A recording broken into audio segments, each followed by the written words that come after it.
আসসালামু আলাইকুম ভাইজান। আমার ভাইজান একটা নাতিনের কানাডায় আসার জন্য স্কুলিং ভিসার কোনো সিস্টেম আছে কিনা আমারে জানাবেন। সিস্টেম আছে ভাই, স্কুলিং ভিসায় কানাডাতে অনেকেই আসে। স্কুলিং ভিসা হইতেছে এই নিয়ে আমার ভিডিও আছে, দেখবেন। স্কুলিং ভিসা কানাডা যদি বাংলায় লেখেন, প্রথম আলোর সার্চ ইঞ্জিনে গিয়া আমার একটা লেখা পাবেন। আমার ইউটিউব চ্যানেলগুলি দেখেন, স্কুলিং ভিসা আছে। খুবই সংক্ষেপে বলি, আমার সময় কম। যে সেটা হইতেছে যে স্কুলিং ভিসায় হচ্ছে গিয়ে উম, সেই বাচ্চা পড়তে আসতে পারবে। স্টুডেন্ট অ্যাজ এ, ও আচ্ছা, স্কুলিং ভিসা বলতে কিছু নাই, আছে হলো student as a minor. Student as a minor হিসাবে আপনার নাতনিরা আপনি পাঠাইতে পারেন। পাঠাইতে পারলে পরে তার যেহেতু আন্ডার 18, সো তার একজন লোকাল গার্ডিয়ান লাগবে। এখন লোকাল গার্ডিয়ান আপনি পড়াইলেন অন্টারিওতে, আমারে লোকাল গার্ডিয়ান ম্যানিটোবায় করলেন, আমি তার লোকাল গার্ডিয়ান না। সে যে স্কুলে পড়বে সেই স্কুলের আশেপাশে তার একজন লোকাল গার্ডিয়ান থাকা লাগবে।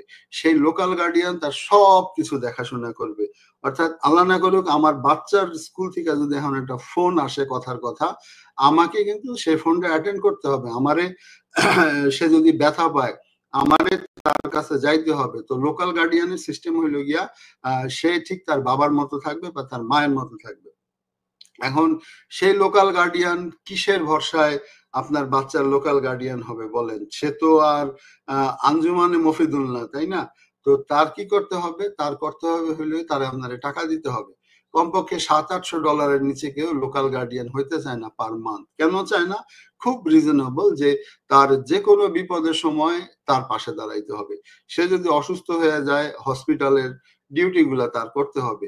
এই টাইপের একজন লোকাল গার্ডিয়ান লাগবে। স্কুলের টিউশন ফি আছে, উম, একটু ভালো স্কুলগুলোর almost $1000 per month tuition fee আছে। লোকাল গার্ডিয়ান ওই টাকাটা নিবে। লোকাল গার্ডিয়ান কিন্তু 700 টাকায় আপনারে থাকাবে না, হ্যাঁ, থাকতে দিবে না, খাইতে দিবে না, কারণ থাকা খাওয়ারও খরচ আছে।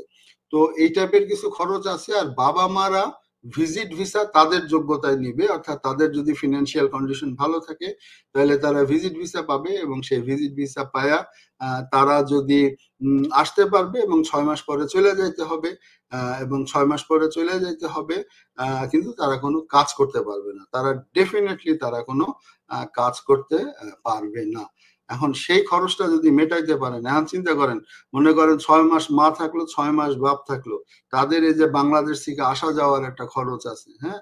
তো এই খরচটা যদি দিতে পারেন, বাচ্চার সেই, আবার বাচ্চা যে বাসায় থাকবে খাবে, আহ বাচ্চার জন্য বাসা ভাড়া আছে, তো এই টাইপের খরচ যদি বিয়ার করতে পারেন তাহলে হইতে পারে।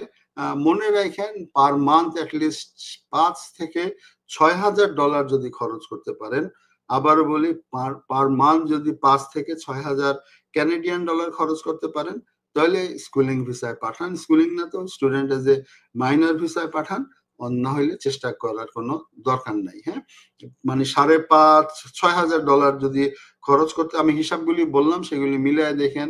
একটা লোকাল গার্ডিয়ান সে 800-1000-এর কমে রাজি হবে না। তারপর শেষে হইল গিয়ে আপনার টিউশন ফি $1,000। তারপর শেষে থাকা খাওয়া, বাবা মারা 6 মাস পরে তাদের ভিসার ভ্যালিডিটি থাকবে না। একজন যাবে, একজন আসবে, একজন থাকা অবস্থায় আর একজন আসবে, এইভাবে করতে করতে এই ডলারগুলো যদি দিতে পারেন, মোস্ট ওয়েলকাম। আমরাও চাই যে আমাদের প্রাইভেট স্কুলগুলি জমজমাট হোক, মানুষ চাকরি বাকরি পাক।